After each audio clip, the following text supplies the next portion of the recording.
మీ చేత పట్టుకొని, మీ కుడి చేత పట్టుకొని తలకు పైగా ఎత్తి చూపవలసిందిగా బైబిల్ పల్లవిలో మరి కలిసి పాడవలసిందిగా ప్రేమతో మనవి చేస్తున్నాం. పఠింప శ్రేష్ఠ గ్రంథము బైబిల్, పఠింప శ్రేష్ఠ గ్రంథము బైబిల్, అనుదినము పఠించిన ప్రేమ తోడ నడుపును, ఓ పఠింప శ్రేష్ఠ గ్రంథము బైబిల్. ఈ సమయంలో దేవుని దాసుడు మోషే గారు కొంత మనకు వర్తమానం అందిస్తారు. టైం లేదురా, టైం మళ్ళీ ముందు మీరు రండి, మనం ఒక టైం చేస్తున్నాం కదా, టైంతో పాటు పోదాం, ఎందుకంటే మళ్ళీ మనకు ఇబ్బంది అవుతుంది.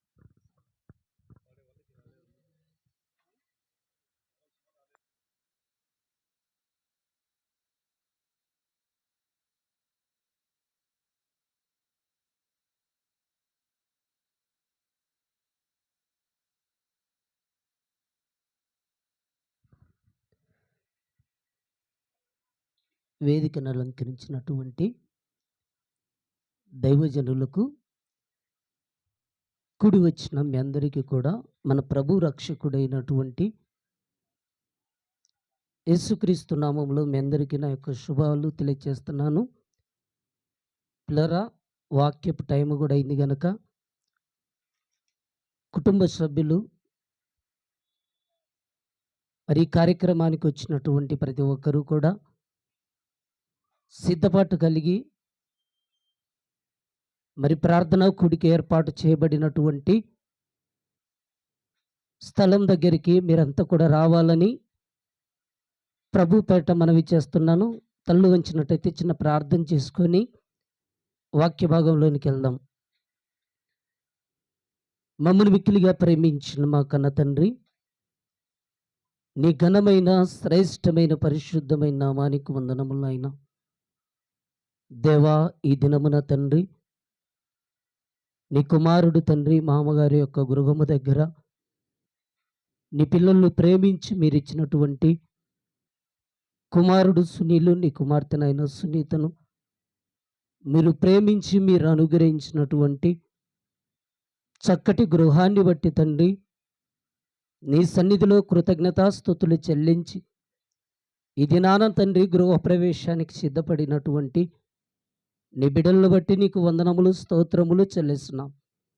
దేవా, దూర ప్రాంతము నుండి తండ్రి నీ మాటలు అందించుటకు కూడి వచ్చినటువంటి దైవ సేవకులను బట్టి నీకు కృతజ్ఞతలు తెలియచేస్తున్నాను. నీ మాటలు వినటానికి నైనా చేరి వచ్చినటువంటి నీ బిడ్డలను కూడా ప్రభువా మీరు జ్ఞాపకం చేసుకోండి. నీ బిడ్డలతో ప్రభువా కొన్ని మాటలు తండ్రి నీ మాటలు మాట్లాడని ఉంటుండగా ఇదిగోనైనా సమయోచితమైనటువంటి జ్ఞానాన్ని దయచేయండి. చెప్పబడుతున్నటువంటి ప్రతి మాటను వినగలిగే చెవిని, గ్రహించగలిగేటువంటి హృదయాన్ని నీ బిడ్డలకు ప్రసాదించమని క్రీస్తు నామములో ప్రార్థించి వేడుకొనుచున్నాము తండ్రి, ఆమేన్. క్రీస్తునందు ప్రేమైనటువంటి దేవుని వారలారా, ఈ యొక్క సమయములో గృహ ప్రవేశము ఎంతో ప్రాముఖ్యమైనటువంటి విషయం. అయితే ఈ యొక్క గృహానికి దేవుడు అధిపతిగా ఉండాలని, ప్రతి ఒక్కరిలో కూడా దేవుడు భయం ఉండాలని నేను కోరుకుంటున్నాను. ఎందుకంటే దేవుని యొక్క సేవ ప్రారంభించినటువంటి ప్రారంభపు దినాలలో సుమారు 20 సంవత్సరాలు దగ్గర పడుతుంది. అప్పుడు పరిచయమైనటువంటి సునీలు నా యొక్క ఒక పరిచయములో వెళ్తున్నటువంటి మా ప్రయాణం అన్ని సంవత్సరాల నుంచి దేవుని పనిలో ప్రారంభంలో సహకరించి, తర్వాత కొద్దిగా మధ్యలో డిస్టర్బెన్స్ అయినప్పటికీ ఎన్నో కష్టాలు, ఎన్నో బాధలు, వాటన్నిటినీ అధిగమించుకుంటూ ఈరోజు ఇంత చక్కటి గృహాన్ని జన్మనిచ్చినటువంటి తండ్రి లేకపోయినప్పటికీ తన కష్టార్జితం మీద ఆధారపడుతూ ఇంతవరకు దేవుడు తీసుకొని వచ్చాడన్నటువంటి విషయం మీరందరూ కూడా గ్రహించాలి. ఎందుకంటే చాలామంది ఒక మనిషి ఉన్నతమైనటువంటి స్థితిలోనికి వెళ్తుంటే అసూయపడే వాళ్ళు కనబడుతున్నారు, పగ పెంచుకునేవారు కనబడుతుంటారు. కానీ మనిషి ఎంత కష్టపడుతున్నాడు, ఎంత బాధను అనుభవించి ఈ స్థితిలో ఉన్నాడన్నది ప్రతి ఒక్కరూ కూడా జ్ఞాపకం చేసుకోవాలి. ఎందుకంటే గృహము గురించినటువంటి మాటలు ఈ సమయంలో తెలియపరచాలి. గృహము, ప్రతి ఒక్కరి గృహము ఎలా ఉండాలంటే దేవుడిచ్చేటువంటి ఆ రక్షణ పొందుకునేటువంటి గృహముగా ఉండాలి. ఆసక్తి కలిగినటువంటి వారు ఆ గృహములో ఉండాలి. యేసుక్రీస్తు ప్రభుల వారు పరలోకమును విడిచి భూలోకానికి ఎందుకు వచ్చాడంటే ఆత్మల విషయం. ఆత్మను రక్షించాలి, ఆత్మను పరలోకానికి తీసుకువెళ్ళాలని యేసుక్రీస్తు ప్రభుల వారి భూమి మీదకి వచ్చి ప్రారంభం పలికినటువంటి మాట ఆత్మ విషయమై దీనులైన వారు ధన్యులని కొండ మీద ప్రసంగములో ప్రారంభించి సిలువలో చివరిగా తండ్రి నీ చేతికి నా ఆత్మను అప్పగిస్తున్నాను అన్నాడండి. ఆత్మ ఈ లోకములో ఎంతో ప్రాముఖ్యమైనది. ఆ ఆత్మను ఈ లోకములో ఉన్నప్పుడే ప్రతి ఒక్కరూ కూడా రక్షించుకోవాలి. ఆత్మ పరలోకానికి వెళ్ళేటట్టుగా ప్రతి ఒక్కరూ బ్రతకాలని క్రీస్తు ప్రభుల వారు ఆత్మయే జీవింపజేయుచున్నది, శరీరము నిష్ప్రయోజనమని గుర్తు చేశాడు. అలా ఆత్మలుగా నశించిపోతున్నటువంటి ఆత్మలను రక్షించటానికి యేసుక్రీస్తు ప్రభుల వారు పరమును విడిచి భూమి మీదకి వచ్చి ఎందరినో చూశాడండి ప్రయాణాలలో. ఆ ప్రయాణాలలో ఎందరో యేసుక్రీస్తు ప్రభుల వారిని తమ గృహములోనికి రావాలని ఆహ్వానించినటువంటి వారు కూడా ఉన్నారు. ఆ గృహాలు మనం ఆలోచిస్తే ఒక జక్కయ్య విషయమే జ్ఞాపకం చేసుకోండి. యేసుక్రీస్తు ఎవరో చూడాలన్నటువంటి ఆశ ఉంది. యేసుక్రీస్తు ప్రభుల వారిని, యేసుక్రీస్తు ప్రభుల వారి ఈ భూమి మీద సూచక్రియలు, మహత్కార్యాలు, అద్భుతాలు చేస్తున్నప్పుడు సమాజం ఎక్కువ మంది యేసుక్రీస్తు ప్రభుల వారిని చూడాలన్నటువంటి ఆశతో యేసు ప్రభు దగ్గరికి వచ్చారు. జక్కయ్య యేసుక్రీస్తు ప్రభుల వారిని చూడాలని మరి వాళ్ళ మధ్యలోనికి వెళ్ళినప్పుడు యేసుక్రీస్తు ప్రభువు కనపడలేదండి. ఎందుకంటే జక్కయ్య పొట్టివాడైనందు.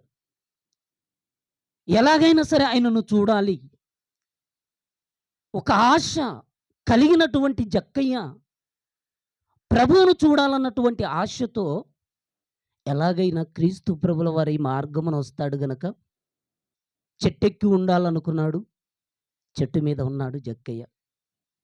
యేసుక్రీస్తు ప్రభుల వారిని చూస్తూ శిష్యులు ఉన్నప్పటికీ ఎవరు అని తేరి చూస్తున్నప్పుడు యేసుక్రీస్తు ప్రభుల వారు జక్కయ్య వైపు చూసి, జక్కయ్య చెట్టు మీద నుంచి దిగు, నేడు నేను నీ ఇంట ఉండవలసి వచ్చింది.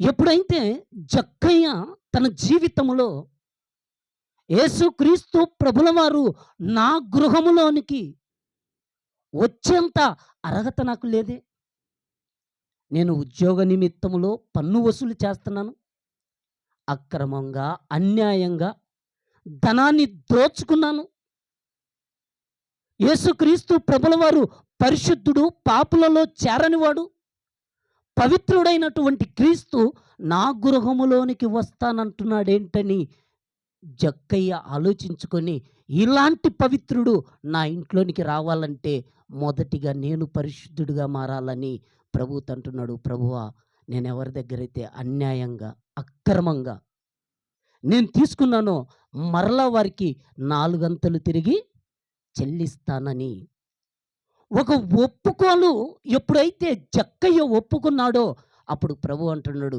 ఇతడు అబ్రహాము కుమారుడు, నేడు ఈ ఇంటికి రక్షణ వచ్చింది అన్నాడండి. ఈరోజు సమాజంలో మనం చూస్తే ఆరిన నేల మీద చాలామంది బ్రతుకుతున్నారండి. కానీ తమ జీవితం గురించి ఆలోచించుకోవట్లేదు, తమ బ్రతుకుల గురించి ఆలోచించుకోవట్లేదు. కానీ ప్రతి ఒక్కరు అనుకుంటున్నారు, నాకేమి ఉన్నతంగా బ్రతుకుతున్నాను, నా హృదయంలో దేవునికి చోటు ఉంది అనుకుంటున్నామే. కానీ జక్కయ్యలాగా మనసు మార్చుకొని ప్రభువును మన ఇంటిలోనికి చేర్చుకునేటువంటి స్థితి కావాలండి. ఇది మొదటిదైతే. రెండవది, పరిచయుడైనటువంటి సీమోను యేసుక్రీస్తు ప్రభుల వారు ఆయా ప్రాంతాలకు వెళ్ళి సువార్త ప్రకటనలో ఉన్నప్పుడు పరిచయుడు చూశాడు, ప్రభు అన్ని ఎంతోమంది మెచ్చుకుంటున్నారయ్యా, నీ బోధను ఆశ్చర్యం అనుకుంటున్నారు, అద్భుతం అనుకుంటున్నారు, ఇలాంటి ప్రభువు నువ్వు నాతో పాటు నా ఇంటిలోనికి వచ్చి ఒకసారి భోజనం చేయవని అడుగుతారండి. అప్పుడు యేసుక్రీస్తు ప్రభుల వారు, నీ ఇంటిలోనికి వస్తాను, భోజనం చేస్తాను అనగానే యేసుక్రీస్తు ప్రభుల వారు అక్కడికి ఆ గృహములోనికి ప్రయాణమై వెళ్ళిపోతాడండి. అప్పుడు ఆ ఊరిలో ఉన్నటువంటి పాపాత్మురాలైనటువంటి ఒక స్త్రీ ప్రభువు పలాని గృహములో ఉన్నాడని తెలుసుకొని అత్తరు తీసుకొని ప్రభు యొక్క వెనక తట్టు నిలబడి కన్నీరు కార్చి ఆ కన్నీళ్లతో ప్రభు యొక్క పాదాలను తడిపిందంటండి. ఆ తర్వాత తన తల వెంట్రుకలతో ప్రభు యొక్క పాదాలను తుడిచిందంటండి. అయితే విస్తారంగా ప్రేమించినప్పుడు ఆ సీమోను, నా ఇంటిలోనికి నేను ప్రభుని పిలుచుకుంటే ఈమెంటి పక్క నుంచి వచ్చి ప్రభువు దగ్గర ఇలా ఉంది, ఏమో ఎలాంటిదో ఈయనకు తెలియదా, నేను ఈయనను పిలుస్తున్నానంటే ఈయనేదో పెద్ద ప్రవక్త అనుకున్నాను, ఈ స్త్రీ ఎటువంటిదో ఎవతో ఈయనకు తెలిసింటే దగ్గరికి రానిచ్చేవాడు కాదు, ఈ గృహములోనికి కూడా వచ్చేటట్టు రానిచ్చేవాడు కాదనుకున్నప్పుడు ప్రభువు అక్కడ ఒక ఉపమానాన్ని చెప్పి ఆ స్త్రీని గురించి గొప్పతనాన్ని, ఆ గృహములో జరిగినటువంటి అక్కడ ప్రభు పాదాల దగ్గర అత్తరు పూసి సువాసనను చూపించేటువంటి ఆ గృహములో యేసుక్రీస్తు ప్రభుల వారు ఈ స్త్రీ ఇంటిలోనికి వచ్చినప్పటి నుంచి కన్నీరు కార్చింది. ఇంటిలోనికి వచ్చిన తర్వాత ఆ కన్నీరును పాదాలను తడిపి తల వెంట్రుకలు తుడిచింది. నేను నీ ఇంట్లోకి వచ్చాను, నువ్వు నీళ్ళు ఇవ్వలేదు, నువ్వు నాకు టవాలు ఇవ్వలేదు, నువ్వు నన్ను పట్టించుకోలేదు, కానీ ఈమె మాత్రం విస్తారంగా పట్టించుకుందండి. ఈరోజు ప్రభు గురించి పట్టించుకుంటే ఇక్కడ ఇంతమందేనండి, చాలామంది అండి. అసలు ప్రభువుకు హృదయం ఇచ్చేవాళ్ళు చాలా తక్కువ మంది అండి. సమయాన్ని వేరే వాటికి ఇస్తున్నారే తప్ప వాక్యానికి ఇవ్వటం లేదండి. అందుకేనండి యేసుక్రీస్తు ప్రభుల వారు భూమి మీదకు వచ్చి నేను పల్లెలకు వెళ్ళడం రండి, సువార్త ప్రకటించటానికి నేను వచ్చాను, నశించిన దానిని వెదకి రక్షించటానికి వచ్చానని ప్రభువు చెప్పినప్పుడు, ఆయన ప్రయాసపడుతూ వెళ్తున్నప్పుడు మార్త మరియలు ఉన్నటువంటి ఆ గ్రామంలోనికి కూడా వెళ్ళాడండి ప్రభువు. అలా వెళ్ళినప్పుడు మార్త, ప్రభువా నువ్వు మా ఊరిలోనికి వచ్చావు, నువ్వు మా ఇంటిలోనికి రావాలి, నువ్వు మా ఇంటిలోనికి వచ్చి మా ఆతిథ్యాన్ని నువ్వు తీసుకొని మాతో నువ్వు గడపాలని సంతోషపడ్డదండి మార్త. అయితే ప్రభువు ఆ గృహములోనికి వచ్చాడండి. ఆ గృహములోనికి ఎప్పుడైతే యేసుక్రీస్తు ప్రభుల వారు వచ్చాడో వెంటనే మార్తకు ఒక ఆలోచన వచ్చిందండి. అబ్బా, పరలోకము నుండి వచ్చిన ప్రభువు మా ఇంటిలోనికి వచ్చాడు, ఇప్పుడు ఈయనకి ఏమి ఇవ్వాలి? ఇప్పుడు సేవకులమో ఎవరైనా మేము వెళ్తున్నాం అనుకోండి, అయిపిస్తానండి.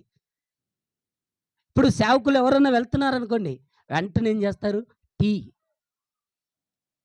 ఇక మంచి తిండి, ఇవన్నీ ఎలాగైతే ఇవ్వటానికి ఈరోజు సిద్ధపడ్డారో ఆ రోజు కూడా మార్తదేనండి.